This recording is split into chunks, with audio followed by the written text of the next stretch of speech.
दोस्तों, नाबार्ड एक बार फिर से नई नोटिफिकेशन लेकर आ गई है, जिसमें डेवलपमेंट असिस्टेंट की वैकेंसी हमें देखने को मिल रही है। यहाँ पर दो कैटेगरी की वैकेंसी है डेवलपमेंट असिस्टेंट में, जिसमें पहला वैकेंसी है डेवलपमेंट असिस्टेंट जनरल की और दूसरा है आपका डेवलपमेंट असिस्टेंट हिंदी की। दो कैटेगरी की पोस्ट हमें डेवलपमेंट असिस्टेंट में नाबार्ड में देखने को मिल रही है। तो चलिए जानते हैं इस नोटिफिकेशन में क्या क्या इम्पोर्टेंस बातें हैं और किस मिस्टेक को हमें इस नोटिफिकेशन में नहीं करना, यानी फॉर्म अप्लाई करने समय नहीं करना, क्योंकि डेवलपमेंट असिस्टेंट में मैक्सिमम लोग यहाँ पर मिस्टेक करने वाले हैं। वो क्या मिस्टेक है जिसे आपको अवॉइड करना है और आप फॉर्म फिल करने से पहले आपको इसके बारे में अच्छे से नॉलेज हो जाए कि आपके लिए यह फॉर्म अप्लाई करना है या किन लोगों को यह फॉर्म अप्लाई करना है और किन लोगों को यह फॉर्म अप्लाई नहीं करना है। क्योंकि आप डायरेक्ट हिंदी दे करके डायरेक्ट अप्लाई कर देंगे और आपका फॉर्म रिजेक्ट तो नहीं होगा, लेकिन आपका फाइनल सिलेक्शन नहीं होगा अगर आप एलिजिबिलिटी फुलफिल नहीं करते हैं तो। इसलिए आप एलिजिबिलिटी क्राइटेरिया को अच्छे से इस वीडियो के माध्यम से आप जान लें। अगर आप इसमें फुलफिल करते हैं तभी आप इस फॉर्म को अप्लाई करने, अन्यथा आप इसमें हिंदी के लिए अप्लाई नहीं कर सकते हैं, लेकिन डेवलपमेंट असिस्टेंट के लिए कोई भी अप्लाई कर सकता है। चलिए मैं दोनों पोस्ट के ऊपर इस वीडियो में चर्चा करने वाला हूँ, जिससे आपके किसी भी पोस्ट के लिए एलिजिबल है तो आप किसी पोस्ट में अप्लाई कर सकते हैं। तो चलिए शुरू करते हैं। सबसे पहले आप देख सकते हैं national bank for agriculture and rural development, जिसे हम शॉर्ट में नाबार्ड कहते हैं। Recruitment to the post of development assistant general, यहाँ पर जनरल चलिए लिखा हुआ नहीं है, लेकिन यहाँ पर जनरल होगा। दूसरा है डेवलपमेंट असिस्टेंट हिंदी का। यहाँ पर दो कैटेगरी की पोस्ट हमें देखने को मिल रही है। अब हम चलते इसके इम्पोर्टेंस डेट के ऊपर। 15 सितंबर से इसकी स्टार्टिंग हो चुकी है फॉर्म फिलअप की और 10 अक्टूबर इसकी लास्ट डेट है। तो 10 अक्टूबर से पहले आपको इस फॉर्म को अप्लाई कर देना है। आगे चलते हैं।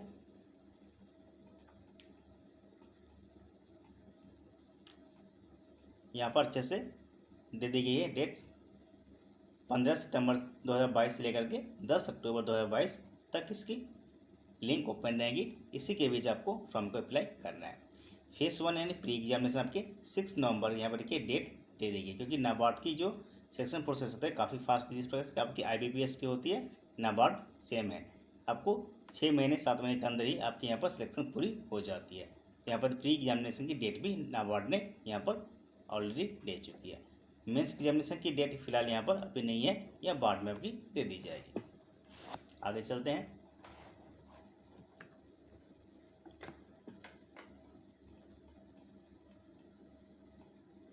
अब आते हैं वैकेंसी के ऊपर, किस स्टेट में कितनी वैकेंसी है। यहाँ स्टेट वाइज वैकेंसी है, चाहे आपके डेवलपमेंट असिस्टेंट जनरल की हो या डेवलपमेंट असिस्टेंट हिंदी की हो, दोनों में है। आपके रीजन या कहे स्टेट वाइज है, जिस स्टेट से आप अप्लाई करेंगे कोई एक स्टेट से ही आपको अप्लाई करना होगा। इसके साथ साथ आपके यहाँ पर ऑफिशियल लैंग्वेज भी है, यानी जिस स्टेट से आप अप्लाई करेंगे उस स्टेट का आपको लोकल लैंग्वेज आनी जरूरी है। चलिए मैं उसके बारे में नीचे बताऊंगा। फिलहाल हम देख लेते हैं किस स्टेट में कितनी वैकेंसी कौन सी कैटेगरी के लिए है। पहला है यहाँ पर डेवलपमेंट असिस्टेंट। आंध्र प्रदेश में टोटल 6 वैकेंसी है, आप कैटेगरी वाइज देख लेंगे। अनरिजर्व की 3 है, SC की 1 है और OBC की 2 है।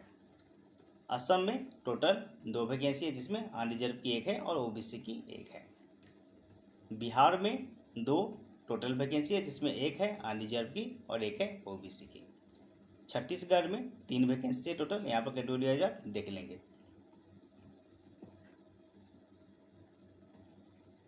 गोवा में 1 वैकेंसी है, गुजरात में 7 वैकेंसी है, हरियाणा में 4 वैकेंसी है, कर्नाटका में 4 वैकेंसी है, मध्य प्रदेश में 8 वैकेंसी है, महाराष्ट्र में 75। यहाँ पर जो बैकलॉग वैकेंसी है उसको मिलाकर के यहाँ पर 75 वैकेंसी हमें महाराष्ट्र में देखने को मिल रही है टोटल। बाकी कैटेगरी वाइज यहाँ पर आप देखेंगे आप किस कैटेगरी से आते हैं।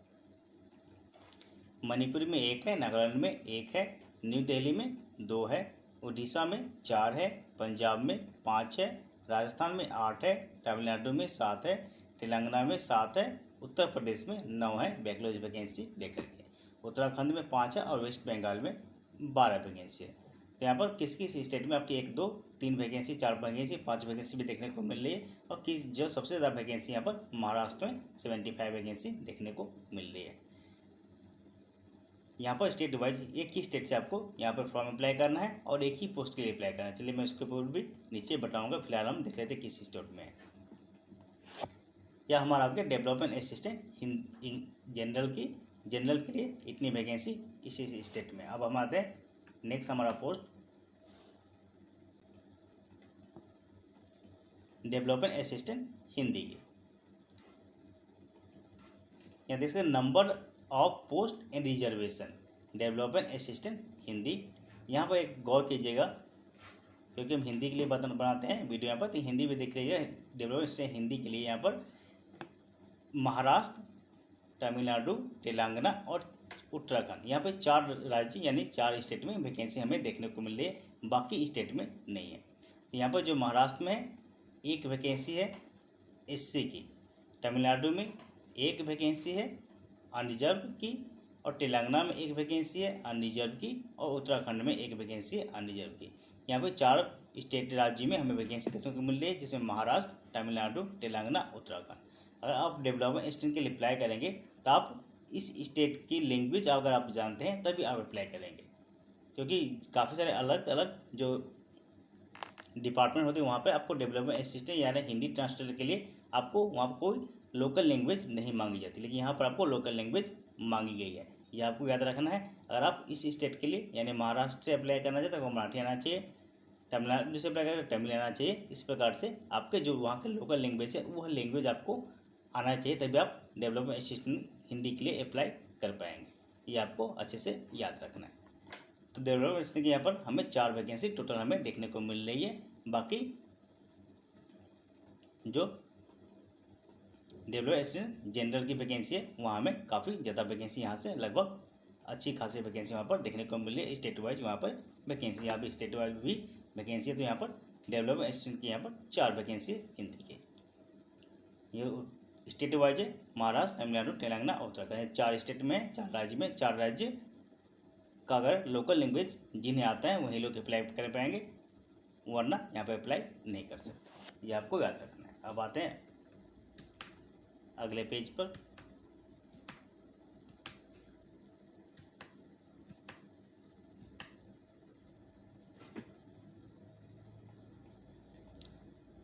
अब आते हैं एलिजिबिलिटी के ऊपर। इसी में आपका सारा डाउट जो है क्लियर हो जाएगा। एज 1 सितंबर 2022 यानी 2022 लेकर आपका बिटवीन 21 to 35, यहाँ पे एज काफ़ी ज़्यादा दी गई है। अगर आपकी एज थोड़ी ज़्यादा भी है तो 35 ईयर्स तक अप्लाई कर पाएंगे जनरल कैटेगरी के लिए। बाकी जो इलेक्शन यहाँ पर मिलेंगे, क्योंकि हिंदी डेवलपमेंट में तो यहाँ पर जबकि जनरल की ही पोस्ट है 3। बाकी जो अगर आप जनरल के लिए अप्लाई करना चाहते हैं डेवलपमेंट असिस्टेंट के लिए तो वहाँ पर आप अप्लाई कर सकते हैं। यहाँ पर काफ़ी ज़्यादा समय दी गई है। बाकी जो रिलेक्शन आपके वो मिलेंगे आपको SC/ST के 5 ईयर, OBC के 3 साल। अब आते हैं क्वालिफिकेशन के ऊपर। क्वालिफिकेशन के डेवलपमेंट असिस्टेंट के लिए आपके bachelor degree in any discipline with A minimum 50% marks, यानी आपके पास BA हो, BSc हो, BCom कुछ भी बैचलर डिग्री हो 50% के साथ, तो आप डेवलपमेंट असिस्टेंट के लिए अप्लाई कर पाएंगे। दूसरा में डेवलपमेंट असिस्टेंट हिंदी। हिंदी के लिए क्या क्वालिफिकेशन चाहिए? Bachelor degree from recognised university in English और हिंदी मीडियम, यानी इंग्लिश मीडियम में या हिंदी मीडियम में तो आप अप्लाई कर पाएंगे। With Hindi and English is a compulsory या अथवा elective subject with minimum 50% marks. अगर आपके इंग्लिश मीडियम है तो आपका बैचलर डिग्री में हिंदी सब्जेक्ट होना चाहिए, और आपका हिंदी मीडियम है तो बैचलर डिग्री में इंग्लिश सब्जेक्ट आपके होने चाहिए, चाहे वो कंपलसरी हो या इलेक्टिव हो, उससे कोई फर्क नहीं पड़ता, यानी आपके पास होना चाहिए। अगर आपका इंग्लिश मीडियम हो तो आपका बैचलर डिग्री हिंदी होना चाहिए, और हिंदी मीडियम में तो आपका बैचलर डिग्री इंग्लिश होना चाहिए, और टोटल मिलाकर 50% आपके मार्क्स होने चाहिए, तो आप इस फॉर्म को अप्लाई कर पाएंगे। बाकी यहाँ पर कोई डिप्लोमा की मांग नहीं की गई है, ना ही यहाँ पर मास्टर डिग्री की मांग की, सिंपल यहाँ पर बैचलर डिग्री की मांग की गई है। अथवा है bachelor degree with Hindi and English as a main subject with minimum 50% marks है तो भी अप्लाई, यानी कोई अगर जनरल कोर्स कर रहा है और उनका लास्ट ईयर में हिंदी इंग्लिश लेकर पर मेन कोर्स लेकर चल रहा है तो उनको भी अप्लाई कर सकते हैं। यानी हिंदी इंग्लिश दोनों सब्जेक्ट उनके first year, second year, third year तीनों में है, तो वो लोग भी यहाँ पर अप्लाई कर सकते हैं।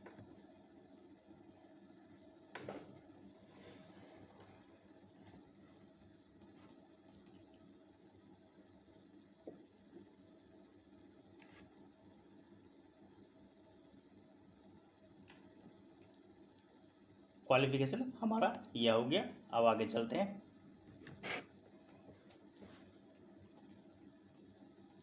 अब एग्जामिनेशन पैटर्न के ऊपर चर्चा कर लेते हैं।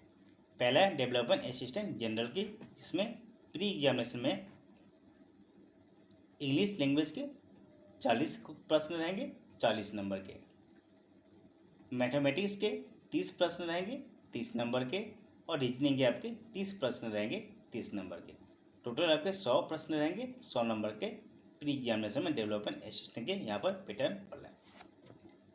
अब आते हैं मेंस एग्जामिनेशन के ऊपर। मेंस में रीजनिंग के 30 प्रश्न रहेंगे 30 नंबर, क्वांट के 30 प्रश्न रहेंगे 30 नंबर, जीएस के 50 क्वेश्चन रहेंगे 50, यानी जनरल अवेयरनेस आपका एग्रीकल्चर से रहते हैं यहाँ पर पूछते हैं, क्योंकि आपका नाबार्ड में एग्रीकल्चर से ज़्यादातर प्रश्न पूछे जाते हैं। इसके अलावा आपका जनरल अवेयरनेस जीके के प्रश्न भी पूछे जाते हैं।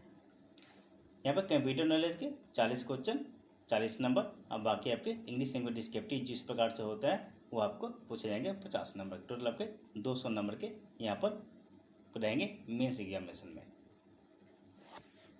अब आते हैं हम डेवलपमेंट असिस्टेंट हिंदी के ऊपर। हिंदी की बात करें, हिंदी में यहाँ पर प्री एग्जामिनेशन के मैथमेटिक्स नहीं है, तो यहाँ पे यह एक अच्छी बात है। काफ़ी सारे लोगों के मैथमेटिक्स वीक होती है, हालांकि वैकेंसी भी कम है, तो इसके हिसाब से आप देख सकते हैं, क्योंकि जो स्टेट है स्टेट वाइज ही अप्लाई यहाँ पर कर सकते हैं। जो वहाँ के लोकल लैंग्वेज जिनको आता है वहीं अप्लाई कर पाएंगे। तो test of English language 40 question रहेंगे 40 नंबर के। हिंदी प्रोफेशनल यानी हिंदी ग्रामर के रहेंगे 30 क्वेश्चन 30 नंबर, जिसमें आपका इंग्लिश में इंक्लूड थोड़े हो सकते हैं। टेस्ट ऑफ रीजनिंग के 30 क्वेश्चन और 30 नंबर 100 क्वेश्चन रहेंगे 100 नंबर के आपके प्री एग्जामिनेशन का पैटर्न रहने वाला है आपका डेवलपमेंट असिस्टेंट हिंदी का। अब आते हैं मेंस एग्जामिनेशन के ऊपर। मेंस एग्जामिनेशन में रीजनिंग के 20 क्वेश्चन रहेंगे 20 नंबर के, प्रोफेशनल नॉलेज हिंदी के 50 क्वेश्चन रहेंगे 50 नंबर के, जनरल अवेयरनेस के 40 क्वेश्चन रहेंगे 40 नंबर के, कंप्यूटर नॉलेज के 40 क्वेश्चन रहेंगे 40 नंबर के, और डिस्क्रिप्टिव इंग्लिश आपका रहेगा 50 क्वेश्चन, यानी 50 नंबर के यहाँ पर क्वेश्चन रहने वाला है डिस्क्रिप्टिव। तो नाबार्ड का, जिस पर नाबार्ड या IBPS देख ले तो वहाँ पर आपको इंग्लिश डिस्क्रिप्टिव के प्रश्न पूछे जाते हैं, आपको टाइपिंग वहाँ पर करना होता है। ये कोई बड़ी ज़्यादा घबराने की जरूरत नहीं है, आप 10 से 15 दिन में इसकी तैयारी कर सकते हैं।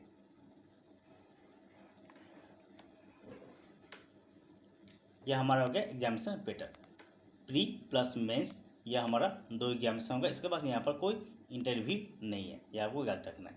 तीसरा में क्या होगा आपका लैंग्वेज टेस्ट यानी LPT यहाँ पर होगा। जिस प्रकार से होगा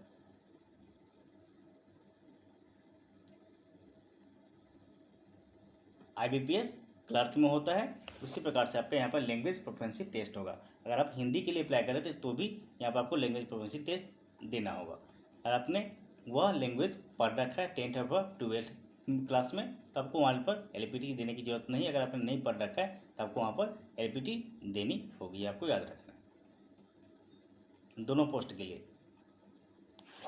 ऐसा नहीं कि हिंदी के लिए अप्लाई करें तो आपको हिंदी के लिए LPT देना नहीं, हिंदी के लिए भी आपको LPT देना ही होगा, यह कंपलसरी है।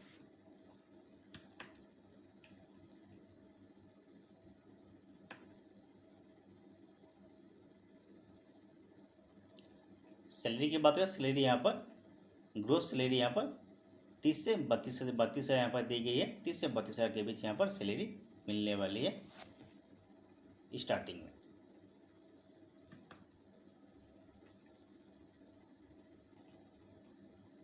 आगे चलते हैं। फिर से यहाँ पर डेट देगी है, डेट मैंने पहले ही बता दिया किस प्रकार से अप्लाई करना है, रजिस्ट्रेशन करना है, पेमेंट करना है, इसके बाद डॉक्यूमेंट्स स्कैन और अपलोड यहाँ पर कर देना है। स्टेप बाय स्टेप जब अप्लाई करेंगे तो आपको पता चल जाएगा। अब आते हैं फीस के ऊपर। फीस की बात करें तो अनरिजर्व कैटेगरी के यहाँ पर 450 रुपये यहाँ पर रखी गई है। बाकी SC ST PWD की यहाँ पर सिर्फ 50 रुपये रखी गई है।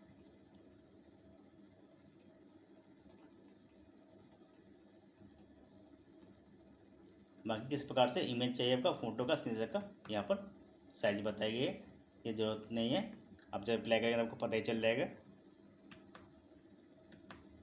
कम ज़्यादा होने से वहाँ भी शो कर देता है, अपलोड नहीं होता है, तब वहाँ से साइज मिला सकते हैं। हालांकि सारा साइज जितने फॉर्म होता है लगभग 20 to 50 KB के बीच ही होता है। फिर से यहाँ पर डेट दी गई है 15 सितंबर से लेकर के 10 अक्टूबर लास्ट डेट है। अब आ गया हमारा लैंग्वेज प्रोफिशिएंसी टेस्ट में कौन सा स्टेट का कौन सा लैंग्वेज, क्योंकि यहाँ पर लैंग्वेज LPT होगा, लैंग्वेज प्रोफिशिएंसी टेस्ट होगा, तो कौन सा लैंग्वेज स्टेट का कौन सा लैंग्वेज है यहाँ पर उन्होंने बता दिया है।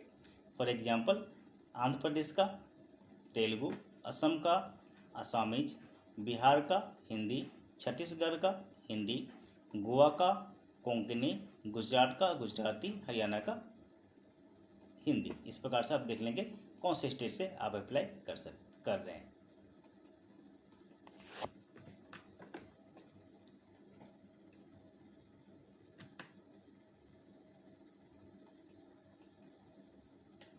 इसके बाद आएगा प्री एग्जामिनेशन का, यहाँ पर सेंटर दी गई कौन से स्टेट में कौन सा सेंटर है, आप देख लेंगे। मेंस एग्जामिनेशन का भी यहाँ पर सेंटर दे दी गई है। हर स्टेट में मान लीजिए असम के गुवाहाटी है, बिहार का पटना है, न्यू दिल्ली में न्यू दिल्ली, मणिपुर में इम्फाल। इस प्रकार से आप देख लेंगे कौन से स्टेट से आप अप्लाई कर रहे हैं।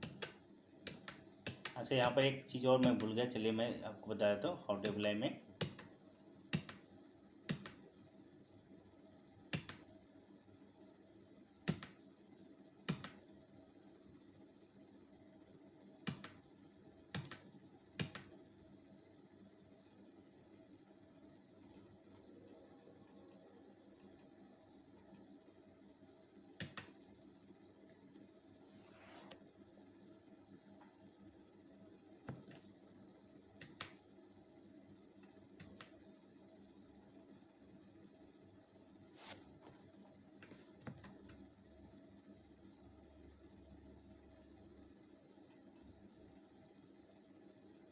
थोड़ा सा वेट कीजिए, मैं देख लेता हूँ।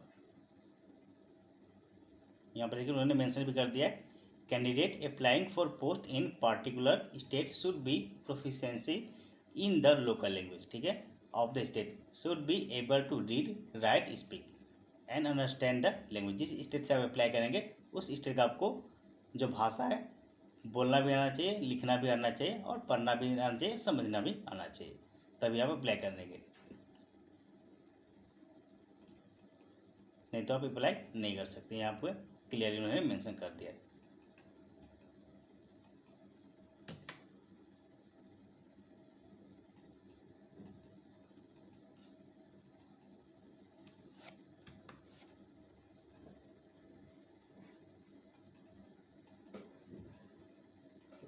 यहाँ पर एक और पॉइंट था, चलिए मैं देख लेता हूँ कहाँ पे पॉइंट मिल नहीं रहा है।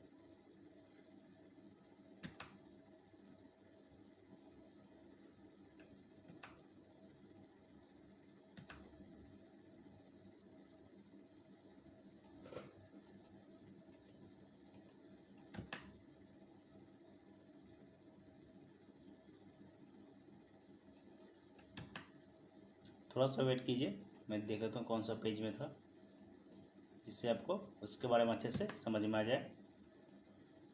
वहाँ पर हालांकि बोला गया था कि कोई एक स्टेट से ही आपको अप्लाई करना है और एक ही पोस्ट अप्लाई करना है, तो काफ़ी सारे लोग दोनों में एलिजिबल होंगे, दोनों पोस्ट अप्लाई कर देंगे तो उनका रिजेक्ट हो जाएगा। यह भी आपको अच्छे से याद रखना है कि काफ़ी सारे लोगों को पता नहीं होता, दोनों पोस्ट के लिए अप्लाई कर देते हैं तो उनका दोनों रिजेक्ट कर दिया जाता है। तो ऐसा आपको नहीं करना है, एक स्टेट से आपको एक ही पोस्ट को अप्लाई करना है।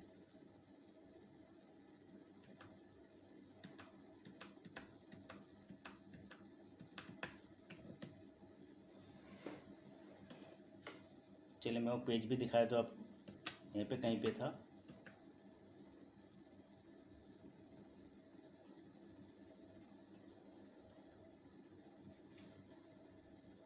चलिए यहाँ पर फर्स्ट में है, मैं नीचे चला गया था। अब देखिए candidate can apply only for only one post, ठीक है, आइडर डेवलपमेंट असिस्टेंट और डेवलपमेंट असिस्टेंट हिंदी, यानी कोई एक ही पोस्ट आपको अप्लाई करना है। या तो आप डेवलपमेंट असिस्टेंट जनरल के लिए अप्लाई कर रहे हैं तो उसके लिए किए, या हिंदी के लिए अप्लाई कर रहे हैं तो हिंदी के लिए, कोई एक ही पोस्ट अप्लाई करना है और एक ही स्टेट से अप्लाई करना है। देखिए, candidate can apply for vacancy in one state only, यानी एक ही स्टेट से, यानी सारे स्टेट से आपको अप्लाई नहीं करना, कोई एक ही स्टेट से अप्लाई करना है और एक ही वैकेंसी के लिए अप्लाई करना है, ये आपको याद रखना है। और दूसरी जो इसकी मोस्ट इंपॉर्टेंट है कि LPT आपकी यहाँ पर होगी, यानी लैंग्वेज उस जिस स्टेट से आप अप्लाई करेंगे, चाहे किसी भी पोस्ट के लिए अप्लाई कर रहे हो, आपकी जो वहाँ की लोकल लैंग्वेज है आपको आनी चाहिए, तभी आप एलिजिबल होंगे, नहीं तो आपको रिजेक्ट कर दिया जाएगा।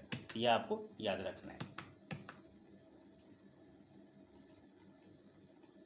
तो हमारा यही जो मेन पॉइंट था कि आपको एक ही पोस्ट के लिए अप्लाई करना है किसी एक ही स्टेट से, और जिस स्टेट से आप अप्लाई करेंगे उसका आपका लोकल लैंग्वेज आना चाहिए। जैसे महाराष्ट्र का आपको लोकल लैंग्वेज आना चाहिए, तमिलनाडु से अप्लाई कर रहे हैं तमिल आपका आना चाहिए, तेलंगाना का वहाँ का लोकल लैंग्वेज आना चाहिए, और उत्तराखंड से कर रहे हैं तो आपका वहाँ का लोकल लैंग्वेज आना चाहिए, तभी आप हिंदी के लिए अप्लाई कर सकेंगे।